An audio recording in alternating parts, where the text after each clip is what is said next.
There's a small island in the Mediterranean Sea that doesn't appear on any map. It can't be seen from any other island, nor can any other land be seen from it. On this island is a lighthouse, rotting from age and sea-water, which is never lit. There is nothing inside it, save for a spiraling staircase that leads to the top, and an ancient, dusty bookcase. The case is filled with unmarked books, bound in ancient leather, save for one single space. If you remove a book from the shelf, it will fling itself open in your hands, and the words inscribed in it shall start screaming to the air. You must wrestle the book closed and shove it back on the shelf, or the immortal evil contained within its pages shall break free, and you will be forced to take its place, with pages, ink, and binding crafted from your own flesh and blood. However, if you bring the correct book to the island and place it in the empty space, the lighthouse will light, and as long as it is lit, the world shall enjoy an unending paradise, for all the evil in the world will be contained in the lighthouse, and while it is lit, nothing can go in or out. The only problem? You will be trapped for eternity with all the evil ever known or conceived by man or God, and the only way to escape is to douse the light.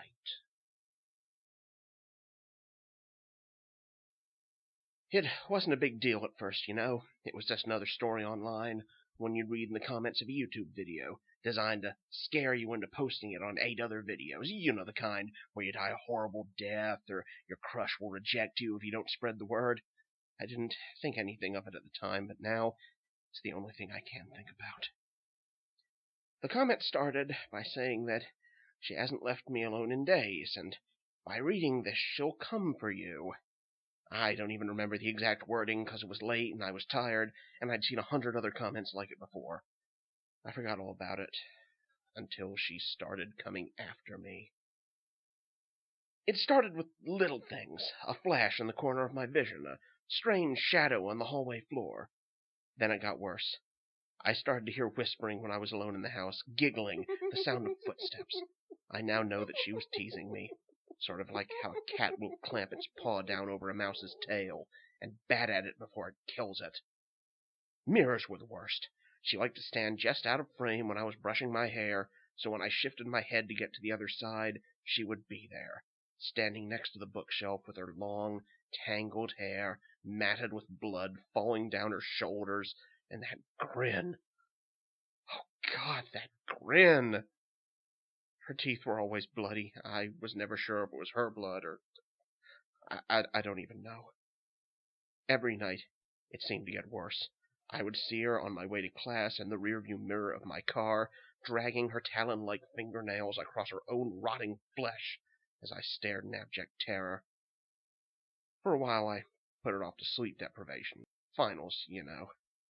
And then she came to me. It was late, so late it was technically early. I couldn't sleep because all I could hear was her giggling. I covered my face with the pillow and shut my eyes tight when I felt something cold on my hand. I was paralyzed with fear. It was sharp and it was cold and it was moving down my arm towards my elbow. "Come out to play," she said in that lilting, upsetting voice I'd heard one too many times before. I screamed and sat up, but she was gone. For the moment. My biggest mistake was when I talked to her. I just stepped out of the shower, and she was right there when I opened the curtains. I shrieked and stumbled back, and she leaned down to me. "Why?" I asked. "Why are you doing this?" She told me why. It was because I knew something about her. That altercation ended with a serious head injury that landed me in the hospital.